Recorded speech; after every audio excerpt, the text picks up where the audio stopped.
Hello students, in this video we will read about Newton's formula for speed of sound in air. ठीक है। अब सबसे पहले sound किस फॉर्म में ट्रैवल करता है? कंप्रेशन और रेयरफैक्शन के फॉर्म में। Compression is a region of high pressure and high density and rarefaction is a region of low pressure and low. अच्छा, आपको क्या पता है स्पीड ऑफ साउंड का फॉर्मूला क्या दिया गया था स्टार्टिंग में? Speed of sound equal to under root of kappa, kappa symbol है ग्रीक सिंबल, बाई रो। ठीक है, पूरा अंडर रूट में। वेयर कप्पा इज, कप्पा क्या होता है? Kappa is bulk modulus. Bulk modulus क्यों होता है? क्योंकि जब भी लिक्विड और गैसेस में कोई चीज़ मूव करती है तो उसका वॉल्यूम चेंज होता है ना। तो इसलिए kappa bulk modulus, pressure applied upon change in volume. ठीक है, बल्क मॉडुलस। और रो हो गया आपका डेंसिटी, डेंसिटी। तो ये आपका फॉर्मूला होता है। अब देखो न्यूटन ने क्या कंसिडर किया। न्यूटन ने ये कंसिडर किया कि सबसे पहले ये जो प्रोसेस है कंप्रेशन और रेयरफैक्शन की, तो कंप्रेशन में पार्टिकल पास पास आएंगे, पास पास आएंगे तो टेम्परेचर हीट बढ़ जाएगा। तो जो भी हीट इंक्रीज होता है during compression, it is lost in the surrounding. Newton ने ये माना। और रेयर फैक्शन में क्या हुआ? रेयर फैक्शन में पार्टिकल दूर दूर चले जाते हैं। पार्टिकल दूर दूर चले गए, इसका मतलब हीट कम हो गया, टेम्परेचर फॉल होगा। तो उस केस में ये जो आपकी एयर है ये सराउंडिंग से हीट एब्जॉर्ब कर लेती है। तो जो नेट हीट है वो आपका ज़ीरो हो गया, मतलब चेंज इन टेम्परेचर भी क्या हो गया? ज़ीरो हो गया। तो न्यूटन ने ये माना, सबसे पहले आप ध्यान रखना, Newton considered that the process of compression and rarefaction are very slow. पहले बहुत स्लो है, जब स्लो होगा तभी तो हीट एक्सचेंज होगा, नहीं तो हीट एक्सचेंज नहीं हो पाएगा। तो कंप्रेशन में जो हीट गेन करता है गैस, वो सराउंडिंग को लूज कर देता है, एक आराम से प्रोसेस चलती है। और रेयर फैक्शन में टेम्परेचर फॉल होता है क्योंकि हीट कम हो जाती है, पार्टिकल दूर चले जाते हैं। तो रेयर फैक्शन में वो सराउंडिंग से हीट एब्जॉर्ब कर लेता है। तो जो टेम्परेचर चेंज है डेल्टा टी, वो क्या होता है?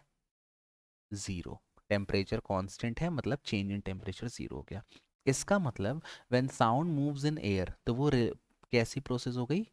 आइजोथर्मल। ऐसा न्यूटन ने माना। ये गलत है। इसके बाद अपन सही पढ़ेंगे लाप्लास का करेक्शन। ठीक है, अब ये गलत है, क्यों गलत है मैं नेक्स्ट वीडियो में आपको बताऊंगा। अच्छा, अब आइसोथर्मल प्रोसेस के लिए क्या रिलेशन है? PV is constant. ये कांस्टेंट होता है पीवी। ये कहाँ से आ गया? From Boyle's law. Temperature remaining constant, pressure of a gas is inversely proportional to volume, या volume is inversely proportional to pressure. अब इसको आप डिफरेंशिएट कर दो। अच्छा, एक चीज़ ध्यान रखो, अगर आपको दिया है D by D T of X into Y, दो फंक्शन का मल्टीपल दिया है प्रोडक्ट में, तो जिसको अगर नहीं पता फॉर्मूला देख लो, इसको डिफरेंशिएट कैसे करते हैं। पहले आप एक्स को बाहर ले लो, ये हो जाएगा D Y by D T, differentiation of other function, plus फिर आप वाई को बाहर ले लो, D X by D T. तो एक बार एक फंक्शन को बाहर ले लेना है, दूसरे को डिफरेंशिएट कर देना है, प्लस फिर दूसरे को बाहर ले लेना है और पहले को डिफरेंशिएट कर देना है। ये आपको फॉर्मूला लगाना है। अब यहाँ पे अपन जब डिफरेंशिएट करेंगे तो पहले मैं पी बाहर ले लूँगा, डिफरेंशिएशन ऑफ वॉल्यूम कितना आ जाएगा? डी वी, प्लस फिर मैं v बाहर ले लूँगा, डिफरेंशिएशन ऑफ प्रेशर कितना आ जाएगा? dp। अब k कांस्टेंट है, डिफरेंशिएशन ऑफ कांस्टेंट कितना होता है? ज़ीरो, ये आप याद कर लो।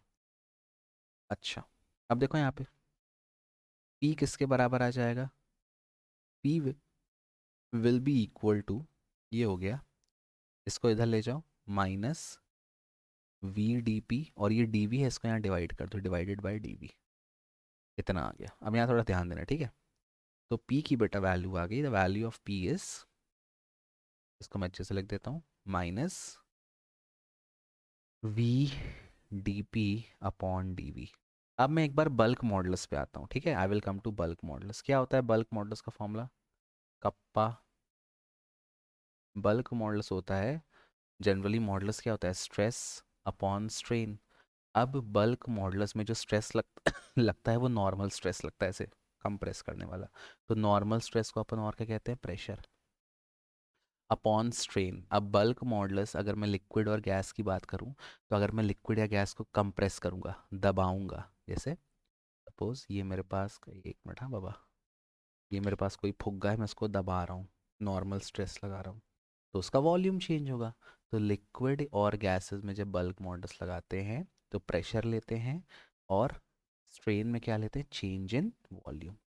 तो चेंज इन वॉल्यूम कितना आएगा, delta V upon V, with minus sign क्यों, क्योंकि वॉल्यूम कम हो रहा है। ये वी कहाँ चला जाएगा, ऊपर। तो कप्पा का फॉर्मूला क्या हो गया, P V upon delta we, और ये माइनस साइन के साथ। अब आप ध्यान से इन दोनों इक्वेशन को देखो, ये मान लो इक्वेशन 1 है और ये मान लो इक्वेशन 2 है।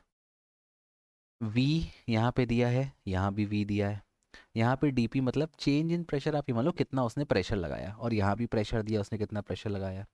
यहाँ dv दिया है चेंज इन वॉल्यूम, यहाँ डेल्टा v दिया है चेंज इन वॉल्यूम, यहाँ माइनस दिया है, यहाँ माइनस दिया है, मतलब दोनों के RHS क्या है, बराबर है।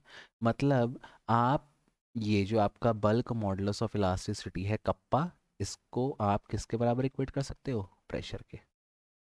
तो अब क्या फॉर्मूला आ जाएगा, velocity of sound is equal to under root of देखो फॉर्मूला था क्या, जो आपका आया था कप्पा बाई रो, तो ये आ जाएगा under root of P by row.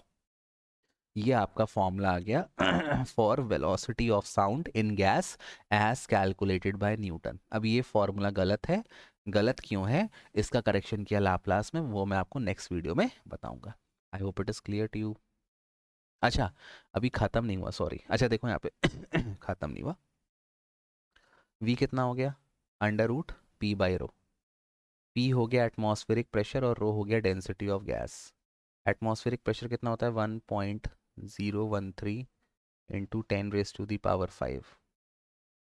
Density of gas कितना होता है, 1.293 kg पर मीटर क्यूब। इसको सॉल्व करेंगे तो आपका आंसर अप्रॉक्स 280 मीटर पर सेकेंड आता है, velocity of sound in air.